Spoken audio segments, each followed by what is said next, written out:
Bonjour, je m'appelle Hélène Agege, je suis enseignant-chercheur au LIRDEF, laboratoire interdisciplinaire de recherche en éducation et formation à l'Université de Montpellier. Et je vais vous parler de spiritualité et développement durable dans une perspective éducative. Alors la première question, c'est comment changer le monde ? Pour moi, le monde est le reflet de nos esprits individuels et collectifs. Donc si on veut changer le monde, on doit changer son esprit. Alors la question d'après, comment changer son esprit ? Pour ça, il y a des techniques qui relèvent de la spiritualité. Spiritualité veut simplement dire qu'il y a un rapport avec l'esprit, en fait, comme la méditation, qui regroupe un ensemble de techniques qui viennent d'Orient principalement et qui visent à changer son esprit. Comment ? En s'auto-observant. C'est-à-dire, oui, là c'est en lien avec la question d'après, qui est qu'est-ce qu'on doit changer en soi ? Et donc, basiquement, c'est les choses qui créent en nous et donc au dehors de la disharmonie, des conflits. Et ces choses-là sont l'ego, c'est-à-dire le fait de percevoir le monde à travers un filtre qui est subjectif, qui vient de notre histoire personnelle et culturelle, et qui génère un ensemble d'émotions négatives, comme la colère, la jalousie, le désir, le fait de se sentir exister en fait à travers des choses extérieures, à travers des phénomènes comme à travers le regard des autres, à travers des objets de possession matérielle, à travers une apparence, à travers un rôle social. Et toutes ces... Alors il y a une partie de ces processus qui est inconscient, donc ça c'est un autre mot-clé dans ce qu'on doit changer, c'est tous ces processus dont on n'a pas forcément conscience et qui font qu'on est un peu comme ballotté, c'est-à-dire on est dans un contexte qui est ce qu'il est, on se retrouve à évoluer professionnellement, personnellement d'une certaine manière, parce qu'on a évolué dans ce contexte-là. Et on est souvent en réaction par rapport aux choses, en réaction émotionnelle, parce qu'on a l'impression qu'on serait plus heureux si on avait telle chose, qu'on serait moins malheureux s'il n'y avait pas telle personne dans notre entourage. Ce genre de choses qui font qu'on est comme ballotté finalement par ce qui se passe en nous, nos émotions, tout ce qui est de l'ordre de l'inconscient et qui est comme charrié du passé, et aussi les situations qui se produisent à l'extérieur.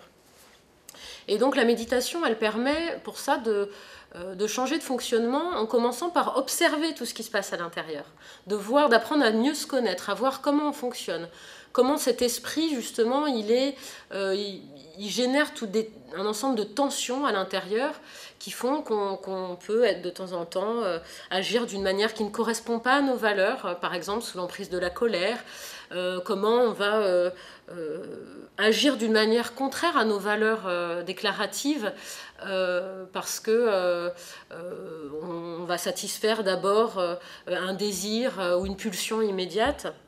Donc ça nécessite de générer de l'espace dans l'esprit en fait.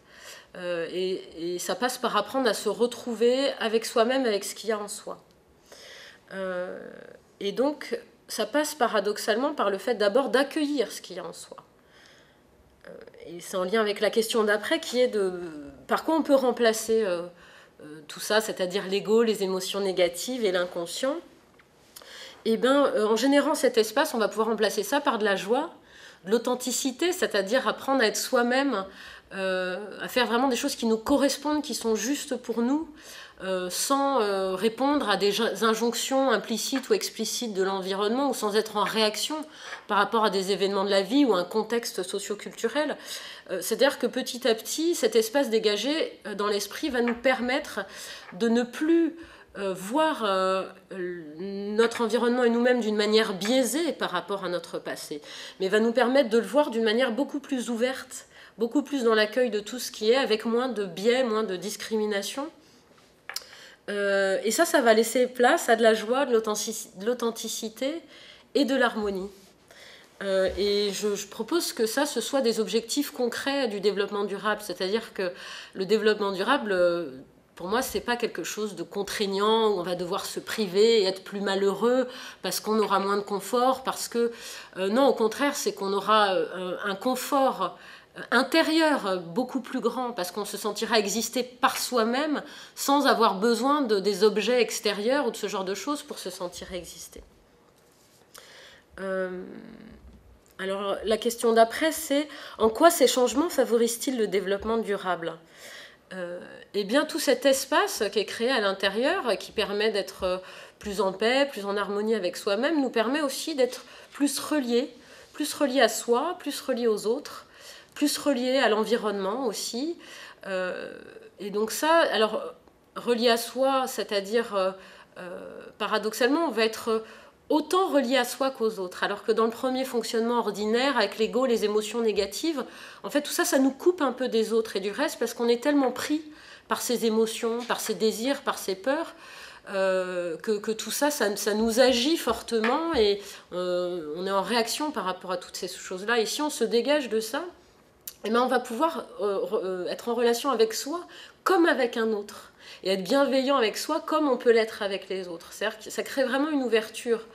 Donc là, il y a des dimensions qui peuvent se mettre en place, qui sont en lien avec le développement durable, comme la solidarité, la compassion. Je parlerai même d'amour dans un sens spirituel, c'est-à-dire aimer les autres, quels qu'ils soient, comme notre prochain, avoir de la compassion pour les autres et sans jugement, sans les voir à travers ces filtres culturels et personnels qui nous font nous positionner personnellement par rapport aux choses et agir d'une manière en fait égocentrée, par peur en fait.